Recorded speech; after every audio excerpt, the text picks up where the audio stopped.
Hello and welcome to the Age of Histories, everyone. Earlier this week we crossed over the 500 subscriber mark. Yet you, my dear viewer, are statistically likely not to be amongst the ranks of these subscribers.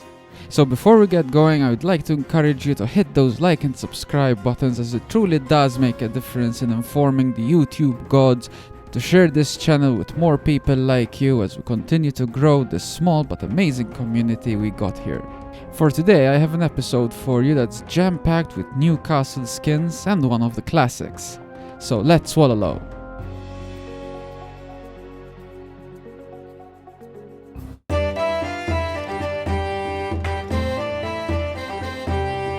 Even though pointed roofs were regularly used in Western Europe in the mid to late medieval period, this castle leans heavily into the Renaissance look.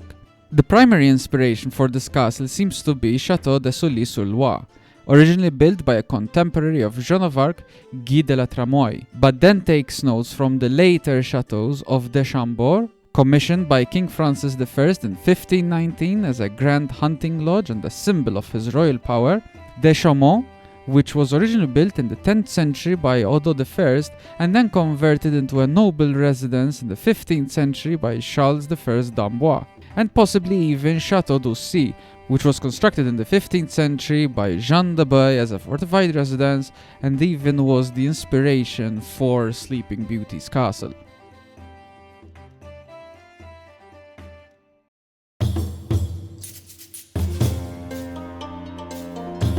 As a history guy, I was somewhat disappointed that the Teutons were not given the Malbork castle skin, since it was actually built by the Teutonic Order. Yet the Aoe2 player in me was relieved that they kept their castle skin, as it has been intrinsic to their identity ever since the first Barbarossa mission back in Age of Kings. Unlike the castle we just explored earlier, this design is firmly rooted in the medieval era. However, it is directly inspired from a Norman castle built in merry old England.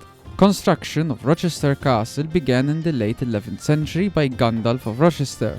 You shall not pass! To guard a strategic crossing over the River Medway.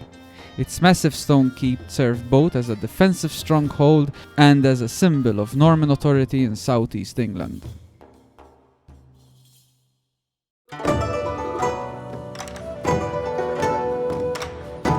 The Chinese castle is unsurprisingly inspired by its most famous landmark, the Great Wall, which was actually a whole series of walls, but that's a story for another video.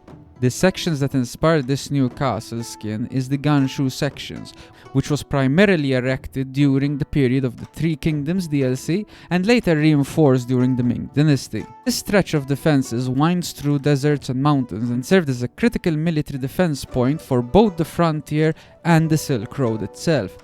But as any campaign lover knows, it was not perfect by any means. It was a glorious slaughter.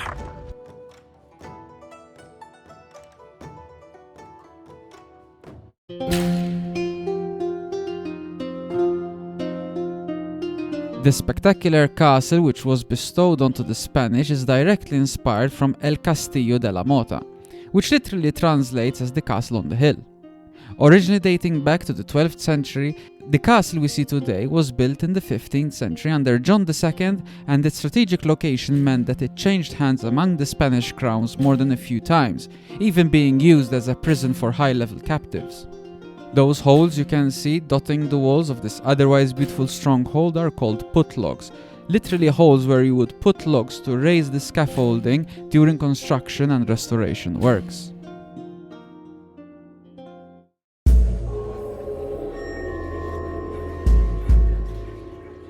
Even though the Gothic hordes probably originated from the northern plains of Europe, the Visigoths eventually settled in modern-day Spain, which is where our real-life counterparts of this castle comes from.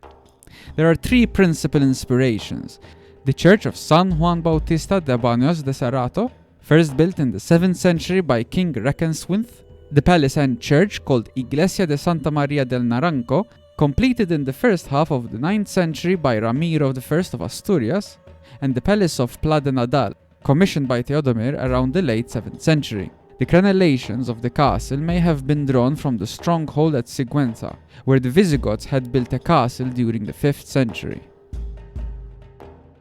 With these truly stunning castles, we have now covered 30 of the 50 civs in this, the definitive list of AoE2 castles for 2025. I hope you join me next time as we shall fly away from Europe and head off to sand-swept vistas and faraway lands. But goodbye for now, and thank you for watching.